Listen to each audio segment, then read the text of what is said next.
Bien, me voici en compagnie de Serge Cambou, le nouveau secrétaire général de l'Union départementale Force ouvrière de la Haute-Garonne, à qui je vais poser quelques questions. Alors Serge, comment vois-tu ta nouvelle fonction en tant que secrétaire de l'Union départementale? Eh bien écoute, Georges, merci de me poser cette question. Voilà, effectivement, maintenant 3 mois que je suis devenu le nouveau secrétaire de l'Union départementale de Toulouse. Le congrès a eu lieu donc au mois de juin.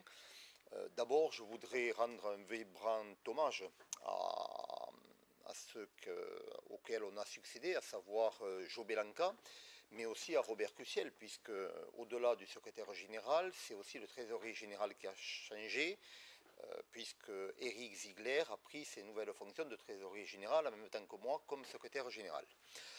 Comment je vois mes nouvelles fonctions? Tu sais, nous avons la chance d'être sur un département où Force ouvrière est très bien implantée. Et après 17 ans de passage de la part de nos camarades Jo Belanca et Robert Cussiel, je dois dire qu'ils nous laissent une union départementale en parfaite santé. Ça veut dire qu'aujourd'hui, notre mission, c'est bien entendu de continuer l'action qui a été faite par nos prédécesseurs.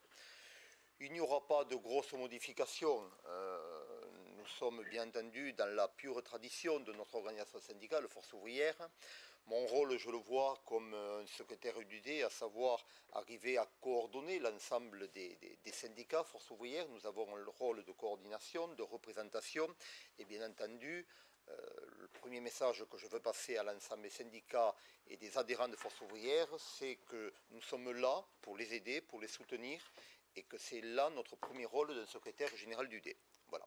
Donc je pense que les choses se passeront tout à fait correctement, dans la continuité, en tout état de cause. L'union départementale, qui, j'ai pour coutume de dire, est la maison de l'ensemble des adhérents, est là pour accueillir effectivement l'ensemble des adhérents Force ouvrière et je souhaite bien entendu qu'il y ait beaucoup de passages à notre union départementale de façon à pouvoir se mettre à la disposition de l'ensemble des syndicats. Bien, merci. Alors que penses-tu de la situation actuelle avec 3 millions de chômeurs et la situation de crise en Europe? Ben écoute, d'abord, ce que je veux rappeler, c'est que malheureusement, chaque fois qu'il y a une crise, qu'elle soit financière, économique, eh bien, le constat que l'on peut faire, c'est que c'est sur les salariés que ça retombe. Donc je veux quand même rappeler que la crise financière, il y a quand même une grosse responsabilité des gouvernements. Je parle des gouvernements au niveau de l'Europe. Il y a une responsabilité du secteur bancaire. Et que malheureusement, sur le plan économique, comme je le disais tout à l'heure, tout retombe toujours sur le dos des salariés. Aujourd'hui, 3 millions de chômeurs, et encore là-dedans, on ne compte pas tout le travail précaire. 3 millions, c'est vraiment le chiffre minima.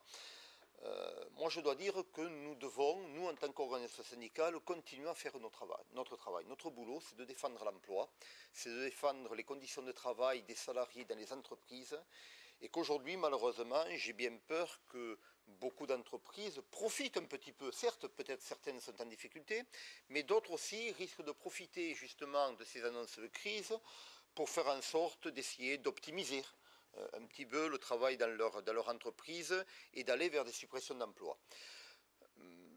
Je dis qu'on doit continuer à faire le travail parce que sur le plan économique, qu'on le veuille ou non, si on veut effectivement relancer l'emploi, si on veut que la consommation reparte, il faut effectivement qu'il y ait du pouvoir d'achat. Le pouvoir d'achat, il n'y a pas de secret, ça passe par des négociations, je pense notamment au NAO, et là aussi le principal message que j'ai à passer à tous nos adhérents, nos militants, ne changeons rien à notre façon de pratiquer dans les entreprises. Aujourd'hui, plus que jamais, nous devons discuter, négocier pour les salariés de manière à ce que nous maintenions le pouvoir d'achat. Le pouvoir d'achat, c'est aussi la reprise de l'économie, la reprise, la relance économique dans notre pays. Voilà, alors après, bon, au niveau de l'Europe, que penser de l'Europe? L'Europe, je suis un Européen convaincu. Mais ce que nous voudrions, et beaucoup de sans le dire, c'est l'Europe sociale. Aujourd'hui, malheureusement, on s'aperçoit qu'il s'est fait toutes les Europes sauf l'Europe sociale. Et qu'encore une fois, tout ce qui nous est imposé par l'Europe, ça retombe essentiellement sur le dos des salariés de ce pays. Alors voilà le principal regret que j'ai, mais ce que je dois bien dire, c'est que notre organisation syndicale continuera à jouer son rôle. Le traité européen qui est discuté actuellement, nous le savons, notre organisation syndicale a une position par rapport à ça, c'est de dire qu'effectivement, avant de parler du traité européen, voyons un petit peu ce qui se passe chez nous et de ne pas, effectivement, que ça ne retombe pas sur les citoyens français, notamment sur le monde du travail. Voilà.